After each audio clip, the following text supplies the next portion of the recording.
नर्क क्या है? हम सोचते हैं कि मरने के बाद नर्क में जाएंगे,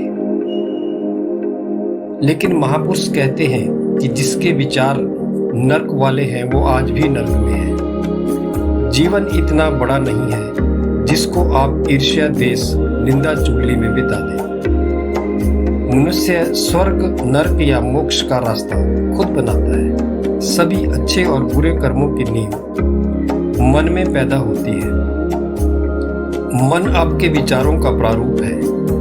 अगर मनुष्य की सोच गंदी है तो बुरे कर्मों का निर्माण होगा और नर्क की यात्रा होगी। नर्क वह भयानक और दुखदायी स्थान है जहां पापी मनुष्य की जीवात्मा को सजा दी जाती है। महापुरुष कहते हैं कि जो मनुष्य किसी गरीब का हक मारता है, किसी बूढ़े को सताता है, महिलाओं या कन्याओं के साथ बुरा व्यवहार, दुराचार करता है, अपना जीवन किसी की बुराई करने में निकाल देता है, तो उसे नर्क मिलता है। जो व्यक्ति हमेशा किसी से ईर्ष्या करता व जलता रहता है, वह अब भी नर्क में है। मैंने सुना, दो चचेरे भाई थे। एक का नाम राम सहाय, दूसरे का नाम देवसुर था। राम सहाय बहुत ही सुशील, सीधा और सबसे प्रेम करने वाला था। उसके इसी अच्छे स्वभाव के कारण लोग उसे पसंद करते थे। उसकी इस प्रसिद्धि से देवसुर ईर्ष्या करता था। उसने अपने भाई को मारने के लिए बहुत प्रयत्न किए, मगर इस कार्य में कोई भी उसकी मदद नहीं करता था। जिससे भी वह बात करता कि राम सहाय को मारना है, तो वो कहता कि उसको कोई भी नुकसान हुआ तो तुझे हम दंड देंगे। उसके पास कोई चारा नहीं था। वह रात दिन जलता रहता था, बिना ही कारण अपने आप को कष्ट देता रहता था। इसी वजह से वह अनेक बीमारियों का शिकार हो गया, क्योंकि उसका एक भी दिन शांति से नहीं गुजर रहा था। आधी उम्र बदले की आग में जलते जलते निकल गई। ईर्ष्यालु आदमी कभी भी अपने पड़ोसी का सुख सहन नहीं कर सकता। मनुष्य का दुश्मन वही होता है जो उसके सबसे करीब होता है, जिसको वह बहुत नजदीक से जानता है और उसके साथ कोई रिश्तेदारी होती है। एक दिन राम सहाय को कहीं काम से जाना था। रास्ता जंगल से जाता था। सुनसान रास्ते में बहुत कम राही आते जाते थे। देवसुर को इस बात का पता लग गया। उसने सोचा, आज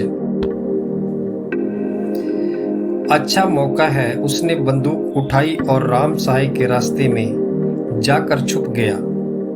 जब राम सहाय वापस लौट रहा था तो देवसुर ने उस पर निशाना साधा। बंदूक व अपने आप को पूरी तरह तैयार कर लिया। जैसे ही राम सहाय नजदीक आया, देवसुर के हाथ पांव कांपने लग गए, क्योंकि वह किसी बेगुनाह को मारने का पाप करने जा रहा था।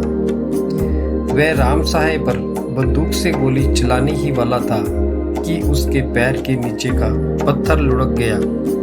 वह गिर गया और बंदूक उसकी तरफ मुड़ गई। बंदूक से गोली निकली और उसके अपने ही बाजू में लग गई। वह बेहोश हो गया।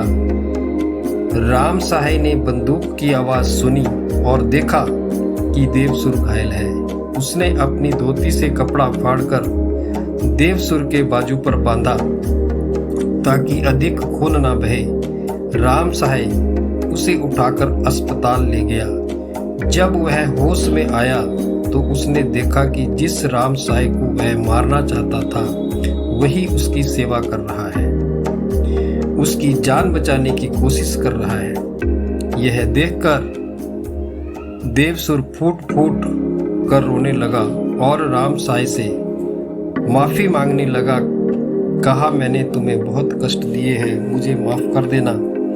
मैं हमेशा तुम्हारी प्रशंसा से जलता रहा।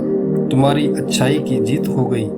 मैंने अकारण ही अपने जीवन को नर्क बना लिया। राम सहाय ने कहा, मैंने कभी भी तुम्हारे बारे में बुरा नहीं सोचा। मेरे मन में तुम्हारे लिए कोई भी बुरी भावना नहीं है। परमेश्वर तुम्हें क्षमा करे। इतने में देवसुर के प्राण निकल गए। महापुरुष कहते हैं, मनुष्य की आगे की यात्रा क्या होगी यह तो वह खुद ही तय करता है। जो मनुष्य अब नरक में है वो आगे भी नरक में ही जाएगा।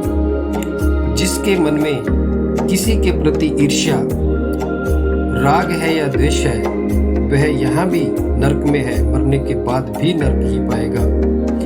जो मनुष्य नीच कर्म करेगा वह अधोगति को प्राप्त करेगा। उसका मनुष्य जन्म बेकार चला जाता है और वह फिर से जन्म मरण को प्राप्त होता है। 84 लाख योनियों में भ्रमण करता है और कष्ट पाता है।